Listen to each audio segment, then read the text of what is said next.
Olá pessoal, este vídeo é uma continuação da análise que fizemos do artigo do Robert Gordon sobre crescimento econômico, que é a parte 1 desse vídeo. Eu recomendo que vocês assistam e leiam o artigo. Ele questiona o modelo de crescimento de Solow, que é ensinado em universidades, na academia, nos doutorados. E esse modelo de Solow defende que, primeiro, todo crescimento econômico per capita vem das inovações tecnológicas. E que esse crescimento, assim, ele é exógeno, ele é contínuo, ele é imprevisível, mas você, não, embora não consiga prever o que vai ser inventado, quais inovações vão ser feitas, você consegue, na média, prever que haverá inovações, prever que o PIB vai crescer. Você não pode prever assim, daqui a 20 anos vão inventar televisão. Porque primeiro tem que ser inventadas as leis de Maxwell. Não tem como prever quando que as leis da física vão ser aprimoradas. Mas chega uma hora que você olha a televisão e está lá. Alguma inovação foi feita. Bill Gates tentou prever várias vezes o futuro daqui a 20 anos e tudo que ele previu não aconteceu. E muitas inovações que aconteceram não foram sequer imaginadas há 20 anos atrás.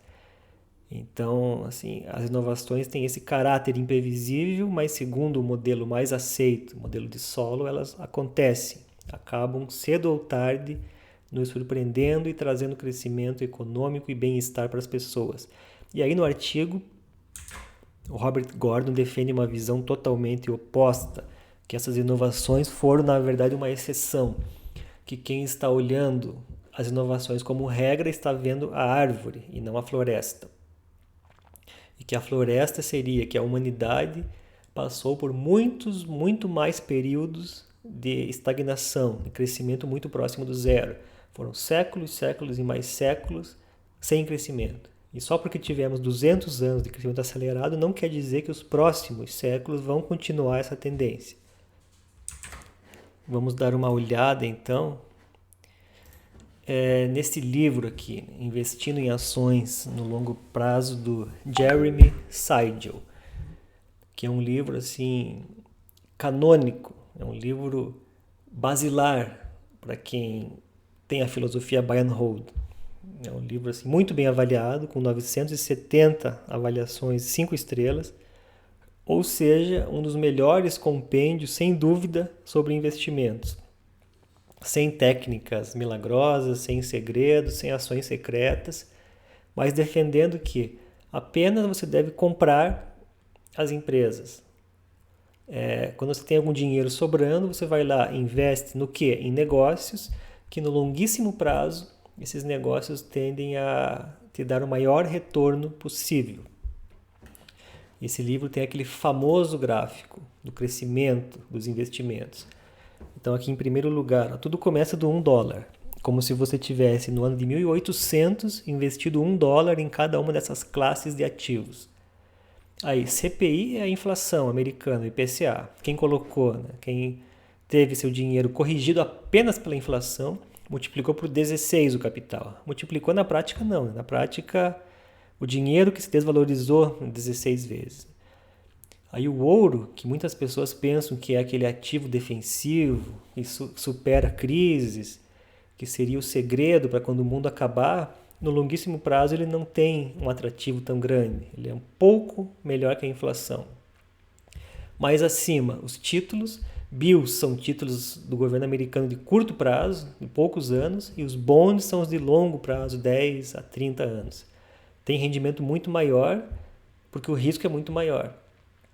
Mas, é claro, temos que reconhecer que o nosso momento atual é uma exceção. Nesse período aqui do gráfico de 200 anos, na maior parte dele, a taxa de juros ficou muito acima de zero, muito acima da taxa de inflação. E hoje nós estamos num momento em que a taxa de juros do título americano de 30 anos é próxima de zero, é abaixo da inflação, tem rendimentos reais negativos. Então, se você comprar esses títulos de 30 anos hoje, não deve ter, por enquanto, esse mesmo resultado. Mas, enfim, esse gráfico aqui é de 200 anos, não de 30. Então, pode ser que hoje seja assim um período atípico para os títulos do governo americano. Mas o grande atrativo desse gráfico é a linha das stocks, das ações, que quem comprou $1 em 1800 hoje tem 12 mil dólares. E vejam como o crescimento aqui nessa escala logarítmica é constante. A crise de 29 é apenas um ruído no sinal do gráfico. A crise aqui do petróleo da década de 70 é um ruído, e a de 2006 também. E essas quedas foram assim gigantescas. Chegaram a 70%, 80%. Pessoas ficaram pobres nesse momento. Mas se você fez a compra em qualquer momento aí dessa linha, inclusive se você comprou na máxima da crise de 29, antes da queda de 80%, você hoje estaria muito bem. O que o Jeremy Siegel defende é isso, que em qualquer momento é uma boa hora para você comprar ações. No longo prazo, a multiplicação do capital vai ser muito superior a essas variações temporárias das crises econômicas e dos ciclos que a gente observa aí na nossa economia. Até comparando aqui com o gráfico do SP500, vamos colocar aqui nos últimos 5 anos, a gente vê mais ou menos a mesma coisa. A crise aqui do coronavírus, ela causou um solavanco de menores dimensões no gráfico. Não é algo assim que altera estruturalmente a tendência de crescimento, a tendência secular, uma linha praticamente reta e inclinada.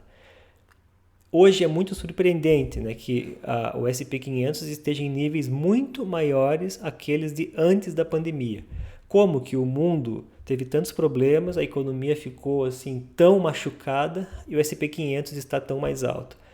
Cada vez mais investidores estão aderindo a essa tese de que o SP500 no longo prazo só sobe. Quem não tem bolsa americana é louco, porque as empresas americanas são as melhores do mundo, são as mais resilientes e superam qualquer cenário. A tendência de longo prazo sempre é para cima, inclusive essa terrível crise do coronavírus já foi superada e voltamos à tendência anterior. Então, assim, as pessoas estão cada vez mais se convencendo. Claro que existem os perma bears, que são aqueles que sempre acham que a bolsa está mais esticada, e aí quando a bolsa dobra, ela fica ainda mais esticada, e quando dobra de novo, meu Deus, vai despencar, o mundo vai acabar amanhã. Mas cada vez mais e mais pessoas são convertidas do bear para o perma bull, que no longo prazo sempre vale a pena ter ações, sempre você vai se dar bem. Claro, né, que nós temos aí os contra-exemplos, como o caso da Bolsa do Japão, que todo mundo comenta, que ela teve o seu topo na década de 80. Então, em 1988, a Bolsa estava em termos nominais em valores bem maiores do que está hoje. Quem comprou e esperou 30 anos perdeu dinheiro. Será que o futuro do mundo é algo assim? Algo de estagnação? Será que os Estados Unidos vai chegar nesse ponto e depois que os emergentes crescerem vão chegar nesse ponto também? Então vejam só, né, o contraste. O que nós queremos falar nesse vídeo é, será que a tese do Jeremy Siegel acaba apenas extrapolando para o futuro distante uma tendência que não vai se repetir? Acaba achando que só porque tivemos 200 anos otimistas, os próximos milhões de anos serão otimistas? Fica então aí a disputa entre esses dois pesquisadores.